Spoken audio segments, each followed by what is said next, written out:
Well, time is 55 minutes past 12 noon on a very interesting Thursday, 24th March 2022. And the Economic Times is here presenting to you a chapter that you can only take back as a learning experience. The CMO Tech Strategy Summit 2022, driving growth towards innovative marketing strategies. I quickly want to thank our partners who indeed have helped us put this together. Presenting partner InMobi and Microsoft, augmented reality partner Snapchat, retention platform partner WebEngage, growth partner Apps Flyer, knowledge partner ET Edge Insights, and media partner the CIO Review India. So what are we jumping towards? Lunch hour. I'm sure you all are eagerly waiting for this one. And that's exactly, we got the awakening hour for you at lunchtime. Secrets of the trade. Snap your fingers. Understand, is there a secret? And if you belong to a marketing field, you would definitely know there is secrets upon secrets for each of the trade. Building connected experiences with disruptive technologies. And joining us in this very, very interesting discussion is some of the most amazing marketeers who have tried and tested secret ingredients to ensure that the perfect recipe is for a successful connected experience with technology. That's right. Tech is evolving around it. Very happy to welcome, as you can see on your screen right now, they have a smile on their face, is CMO DIAGEO India, Deepika Warrier. Along with her is CMO Duroflex, Smita, Murarka. Joining the two is Senior Director Marketing Upstox, Kunal Bhardwaj. Joining the three is Director Marketing Category Loyalty Digital, Tata Starbucks is Deepa Krishnan. Joining the four is Head of Sales Marketing Strategy and M&A Otis India, Sridhar Rajagopal, and of course our session chair who's got a glow on his face to bring about this very interesting conversation is Aditya, Rath partner, business consulting, KPMG in India. Aditya, over to you. Hey, Mithun, thank you so much. The promise that I have from ET is that this should be the last of those so-called digital sessions, thanks to the government of India's announcement that we're going to meet physically, and keeping fingers crossed that the world starts behaving better with COVID and everything else that is happening around. One thing that all of us, I'm going to promise you, that we will make it as super interesting so that this lunch hour challenge that we have, we would make your lunch wait worth it. So in case you're deciding to go for an early lunch, just hold on, because the kind of stuff that we're going to talk here is crisscrossing a whole segment of customers that we are talking. It talks about channels, it talks about B2B, it talks about trade, it talks about you and me having a lovely cup of coffee, it talks about every elevator that you're going up and down, it talks about you making money, and it talks about things which are important to your customers. But before we move in, the operating word for us in this half an hour, next 40 odd minutes, it's this whole concept of connected experiences. As a consultant, it's a cliched term. We throw it many a times, at times expecting the clients to understand, and at times expecting the clients shouldn't understand because we really don't have the depth. So we got to be very, very honest here, and I'm going to do it through the lens of an expert. And I'm going to start, maybe Kunal, I'm going to put you on spot here to say that Upstox, you guys have really nailed a lot of things which was considered conventional, considered a particular different line of sight business, a different way in which the business was operating. What do you mean when you say connected experiences as a marketer? Kunal, unmute. Thanks. You put the proverbial backbencher to be the first one to answer. So, what I'm going to do is I'm going to start off by talking about what connected experiences delivers for a customer. And very broadly speaking, what it delivers is a whole lot of personalization and a whole lot of efficiency. Now, when you keep these two end goals and you start moving up or back into the channel, we figure out that, look, connected experiences for us as a category allows us to deliver that level of personalization, that level of ease of use, that level of homeliness, that feeling which takes away the scare of a regular customer when he's dealing in our industry, and deliver him a product or an environment where he's very comfortable. Again, we go slightly up and we say that look at our category. 4% only of this entire population of this great country of ours is in new financial instruments. Otherwise, it's all bank deposits and FDs. Traditional model of investment was to go to that CD uncle in a corner who would give you stock advice while chewing pan. But what we've done is we've turned it around. We've actually created, and we are creating, an environment where not just you and I, but our core target audience, which is the millennials, can come in, look, feel very comfortable, understand everything in one go, and start taking informed decisions. And that, to us, in a very broad spectrum, means connected experiences, because we use their existing lifestyle, their existing ways of interacting with technology, not just in our sector, but in other sectors as well. So we look at how they're operating on social media, how they're operating on dating sites, for example, because that's where they are as well, and then create an environment which is most conducive for them to feel at home. I hope that. No, absolutely, Kunal. We have a jargon for that called data exhaust, but I'm going to move to Smita. Smita, beautiful place to start, which is personalization, what Kunal mentioned, and he mentioned about digging deep into informed decisions based on how you and I behave. Smita, how different is it for your category, your brand? I know you do work across B2C, B2B2C.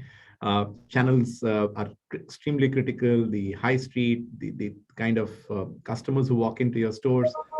How different would you define this connected experiences? Yeah, thanks Aditya for making me part of this firstly panel. It's the most interesting topic, and as we were discussing before we went live, it's actually all our marketers' problem also to solve and understand and learn while we are speaking on this panel. So I don't think anybody's cracked it fully, but we've definitely started our journey. If I have to talk about our brand, Duroflex is a brand that really talks about sleep, and our mission is to help India sleep better. While our core product is mattress, right? So we've gone beyond mattress as a conversation. Pre-pandemic, it was really more or less a commodity business. Our business was limited to offline trade and dealers, and we were trying to make the sleep conversation where it was kind of irrelevant for consumers because they were hustling and they were like, who's going to listen about health and sleep? Come pandemic, everything has changed, and consumers today are listening, are more connected, as the word from this topic. Not only sleep, a lot of categories, right? The awareness has gone up. So that's really fueled our growth, and we've realized in the last 2 years that actually it's not really the problem of the category that you need to look at and live with, which probably a lot of brands were doing in commodity businesses like ours, where they were sticking to a format, the rules of the trade of the game for a long time. What really helped us set apart in the last 2 years is looking at this from a consumer point of view, right? Because at the end, all of us are consumers. Consumers want knowledge in all categories. We were able to really connect with the consumers through connecting the dots. So using information, using data at every stage of consumerism, which is right from awareness to conversion. Today, I think consumers are bombarded with a lot of information, and everybody is digitally savvy now, right? Most of our businesses cater to the audience who are digitally savvy. So you can't have one size fits all communication. You can't have products that you're selling to everybody and anybody and really aspire to be a growing brand. What we learned is having very sharp communication, connecting the audiences, and talking to them where they left off in the journey. So if they're in awareness, use platforms which are awareness building. If they've already done their research on the product and are comparing you with another brand, so just talk sharply one versus the other. So I think that's really helped us, and that's probably possible only through technology, right? Because as your volume grows, as everything grows, it's very difficult to try and crack this manually or through some great insights you have in your mind. It's definitely possible only through technology. We are trying to get better at it. We are able to expand nationally. So one more thing, we were essentially a regional brand. Today, we are a pan-India brand within 1.5 years, and technology is really what's helped us in all ways. So yeah, I think Duroflex has really been a pioneer of it in our Omni world. while we have offline brands and while we have online brands, we've really managed to probably cover a niche as an omni brand, which is connecting both offline and online. Perfect, Smita. I'm so glad the consultant doesn't need to do much job here because you got the word omni out here, right? And right at the top of the conversation. Sridhar, very difficult category, right? I mean, who is your customer? How do you define who that customer is? And given the fact that if somebody's using the asset, is the enterprise where it is getting fixed?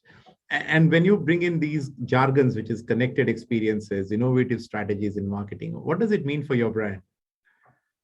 Thanks, Adi, for the lead here, and a very, very good afternoon to everybody on the panel and the audience. Just to give some context, Otis has over 2 million elevators worldwide, and we move 2 billion people per day. So we move the population of the Earth, equivalent of population of the world every week. So if you say being connected, we are connected with every equivalent of every person on Earth on a weekly basis. So that's the first context that we need to know. And secondly, like they say with IoT, earlier, I studied in a college designed by Louis Kahn. So he would say every brick wants to be something. And then we had ads like Har Ghar Kuch Kehta Hai.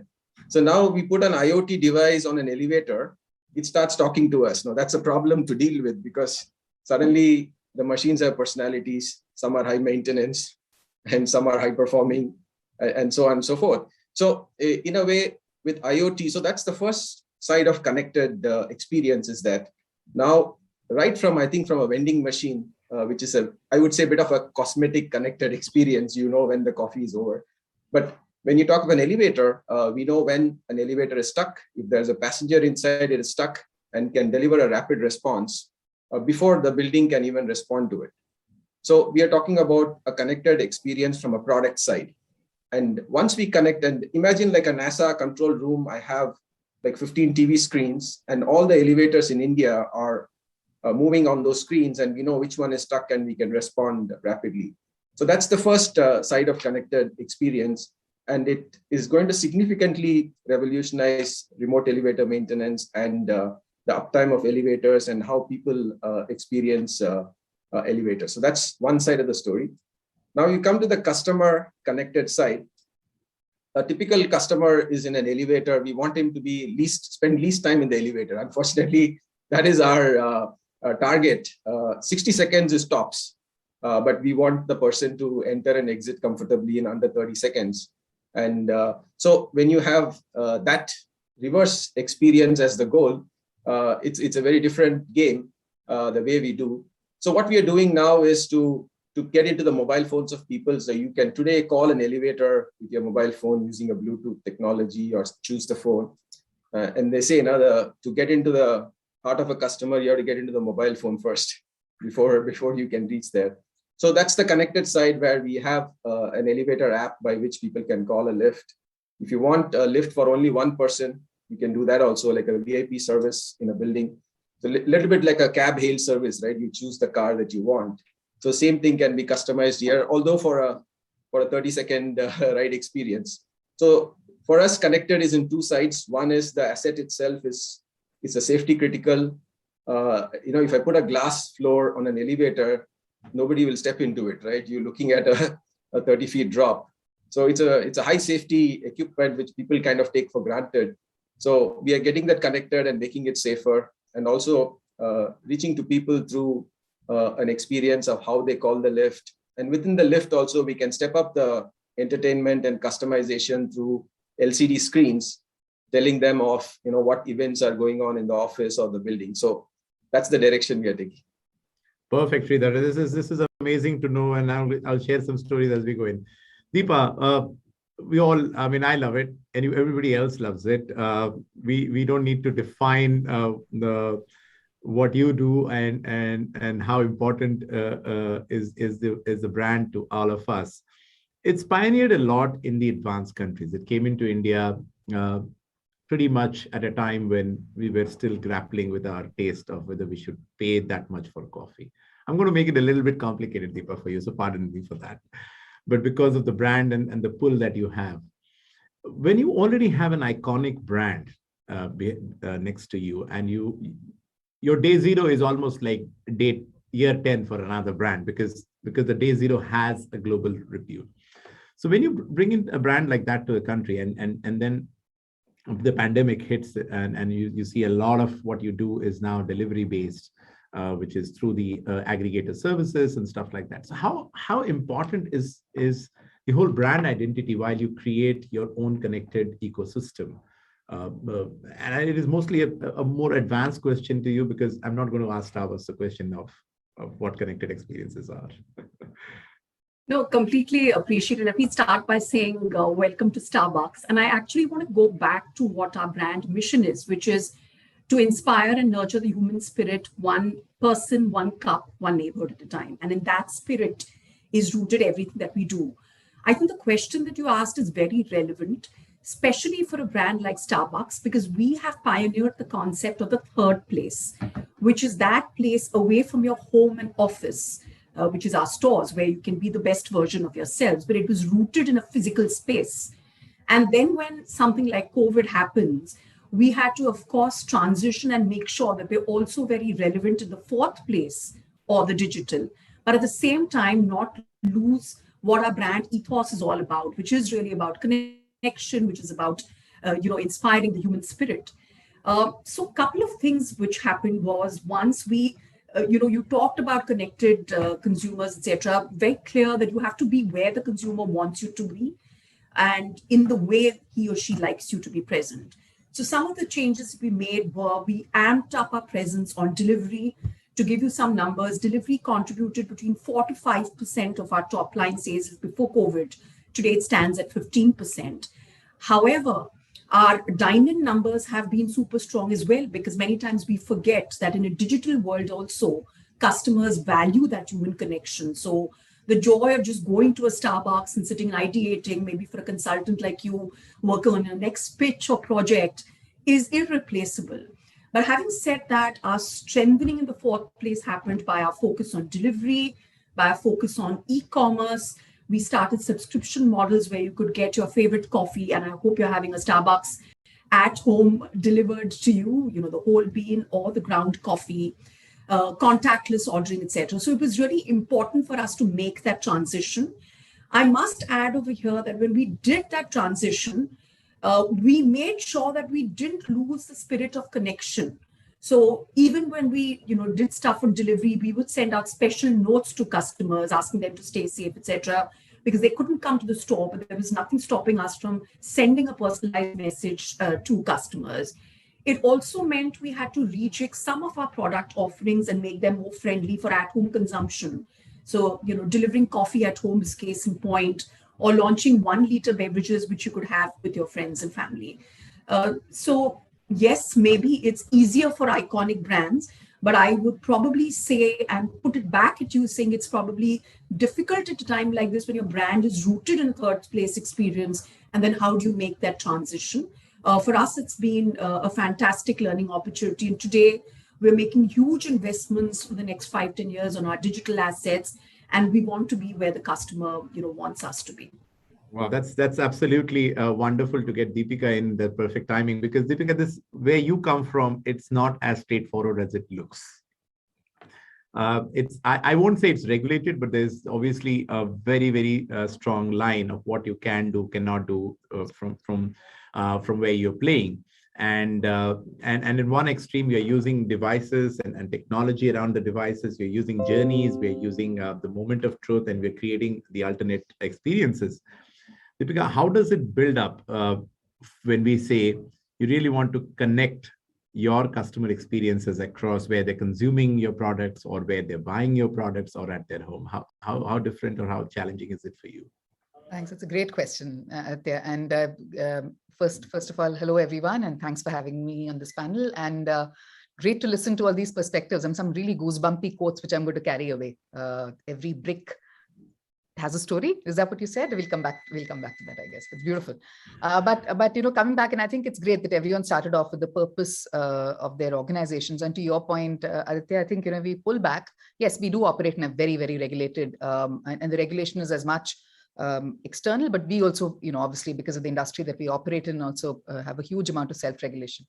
But if you pull back and look at what, and I don't know whether lots of folks who are calling in know DIAGEO. So I work for DIAGEO. I'm the CMO for DIAGEO India, and DIAGEO is one of the world's largest spirits and beer manufacturers and marketers. We've got some outstanding brands, Johnny Walker, Smirnoff, the huge range of single malts, which you probably Lagavulin, Oban, and I if you go on with your brand, Daily is just to make your mouth water during lunchtime. Yeah, so much more. So, and some, new insurgent brands, you name it. And in India, we've got a really powerful local portfolio as well, from our, we actually a joint venture, and we've got our USL heritage brands, such as McDowell's #1, Royal Challenge. We've got a cricket team, Royal Challengers Bangalore, Signature Whiskey, Antiquity, you name it. So mouthwatering array of brands. But you're right, very regulated. And the other thing is, during the pandemic, we realized there were a lot of shifts that happened. I think everyone's gone through that. So one is, we realized absolutely, this whole point in connections, consumers truly adapted to living in a physical and a digital space, more digital. And even as they're coming out of the pandemic, I think, we all know this, and this probably jargon, but it's a universal consumer insight that they don't want to go back into a purely physical world. In our particular category, what we saw a lot of the category which was consumed on trade, in on-premise, a lot like I think what Deepa said, but in their case it was owned the third space. But in our case, it was the people love consuming their at least at the top end of the spectrum, love consuming alcohol in whether it's their favorite trend leading account restaurants or your bars or your permit rooms, you name it, depending on the socioeconomics. But we saw a big shift since they couldn't go out into homes, or what we call third spaces. Deepa, my apologies, but it could be our third space is more about a balcony of a friend where you hang out and you're kind of with a few close people. That's your own little bubble, and you hang out there and have a drink with some home cooked food. So coming back to connections, so how did we think of connections? But at the same time, we've realized that traditional one-way broadcasting of communication, of functional benefits, emotional benefits, is not really helping our brands or this industry, because it's not helping our brands play in culture. It's not going to make our brands relevant